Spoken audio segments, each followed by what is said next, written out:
சிம்பிளா, ஈஸியா மொறுமொறுன்னு ஒரு ஸ்நாக்ஸ் பண்ண போறோம். அதுவுமே வந்து பார்த்தீங்க அப்படின்னா, ஒயிட் சுகரும், மைதாவும் இல்லாம பண்ண போறோம். இது குழந்தைகளுக்கு ஈவினிங்ல குடுக்கலாம். இதுக்கு முதல்ல ஃபில்லிங்க்காக பாதாம், முந்திரி, ஏலக்காய் போட்டுக்கலாம். பொட்டுக்கடலை ஒரு 1/2 கப் எடுத்துக்கலாம். நீங்க பிஸ்தா கூட போட்டு நல்லா அரைச்சுக்கலாம். இதில நாட்டு சர்க்கரை இல்ல வெல்லம் 1/2 கப். அதையும் வந்து ஃபைன் பவுடரா அரைச்சு எடுத்துக்கலாம். இத வந்து பார்த்தீங்கன்னா, இன்ஸ்டன்டான ஃபில்லிங்ன்னு சொல்லுவோம். சுகர் சிரப்புக்கு வெல்லம் இல்லன்னா நாட்டு சர்க்கரை, தண்ணி வந்து 1/2 கப் போட்டுக்கலாம். இத வந்து கிட்டத்தட்ட ஒரு 3லிருந்து 4 நிமிஷம் கொதிக்க விடணும். ஸோ இத வடிகட்டணும்னு அவசியமே இல்ல. நீங்க தேவைப்பட்டா வடிகட்டிக்கலாம். ஃப்ளேவருக்காக நான் ஏலக்காய் வந்து 1 டீஸ்பூன் போட்டிருக்கேன். தொட்டு பார்த்தா லைட்டா பிசுன்னு வரணும் அவ்வளோதான். இந்த ஸ்டேஜ்ல நம்ம எடுத்துடலாம். ஒரு கம்பி பதமெல்லாம் தேவையே இல்ல. இப்போ ஒரு பவுல்ல கோதுமை மாவு, உப்பு, நெய் போட்டுட்டு நல்லா மிக்ஸ் பண்ணிக்கலாம். இந்த ஸ்டேஜ்ல நீங்க கோதுமை மாவுக்கு பதிலா மைதா கூட ஆட் பண்ணலாம். இப்போ தேவையான அளவு தண்ணி ஊத்திட்டு, ஓரளவுக்கு நல்ல டைட்டான டோ மாரி கொண்டு வந்துரணும். ரொம்ப சாஃப்ட்டா இருந்ததுனாலும், உங்களுக்கு இந்த ஸ்வீட் வந்து ரொம்ப சொத சொதன்னு ஆயிடும். ஸோ நமக்கு நல்ல மொறுமொறுப்பு தன்மையோட இருக்கணும். அதனால நம்ம ஓரளவுக்கு ஹார்டா தான் பெசஞ்சு எடுக்கணும். 20 நிமிஷம் அப்படியே விட்டதுக்கு அப்புறமா பாருங்க, முன்னாடி பெசஞ்சத விடவே இது சாஃப்ட்டா இருக்கும். இதுலயே நான் பால் பூரின்னு ஒரு வீடியோ போட்டிருக்கேன். அதையும் நீங்க போய் உத்தமி கிச்சன்ல பார்க்கலாம். இது வந்து ஓரளவுக்கு சின்ன சின்ன பால்ஸா எடுத்துட்டு, நம்ம திக்கா தேய்ச்சு எடுத்துக்கணும். அ சப்பாத்திக்கு மாதிரி ரொம்ப தின்னா தேய்ச்சிராதீங்க.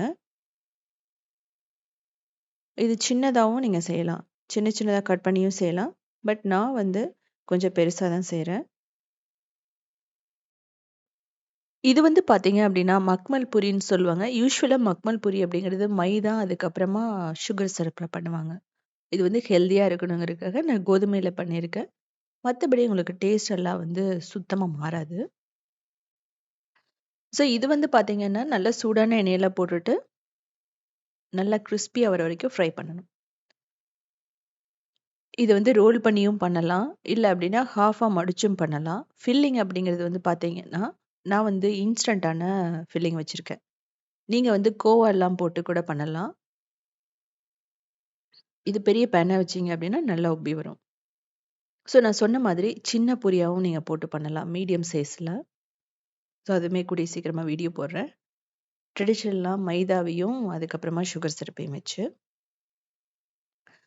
ஸோ இது எல்லாமே ஃப்ரை பண்ணதுக்கு அப்புறமா, நம்ம நாட்டு சர்க்கரையோட சிரப்ல நம்ம டிப் பண்ண போறோம்.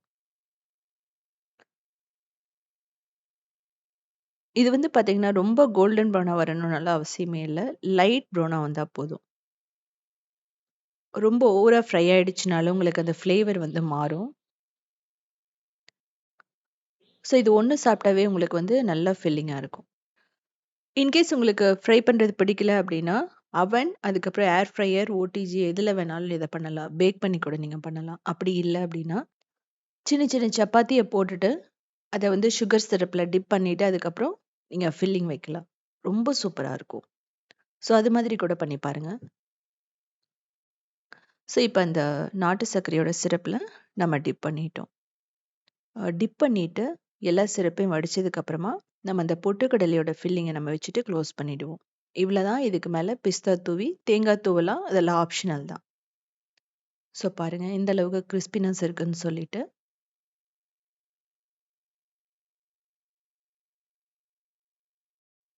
ஸோ இதுல வந்து பார்த்தீங்கன்னா, உள்ள நம்ம வந்து ஃபில்லிங் வைக்கும்போது, டெசிகேட்டட் கோகோனட்ட கொஞ்சம் தூவலாம். திராட்சை, முந்திரி சின்ன சின்னதா கட் பண்ணி கூட நீங்க போட்டு பண்ணலாம். இது வந்து ஒரு 2 நாள் வரைக்குமே உங்களுக்கு கெட்டு போகாது. ஸோ அதுக்கு மேல நீங்க வச்சிருக்க வேணாம்.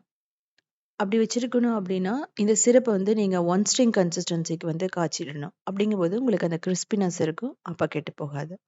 ஸோ இதே மாதிரி சிம்பிளான யுனிக்கான ரெசிபீஸ் வேணும்னா, நீங்க உத்தமி கிச்சன ஃபாலோ பண்ணலாம். கிரியேட்டிவ் வேர்ல்டுன்னு இன்னொரு சேனலுமே இருக்கு. அது மட்டும் இல்லாம, சவுத் இண்டியன் ஃபுட்ஸ் டாட் இன்ங்கிற வெப்சைட்டையுமே ரன் பண்ணிட்டுருக்கோம். அதுலயுமே 8000 ரெசிபீஸ் இருக்கு.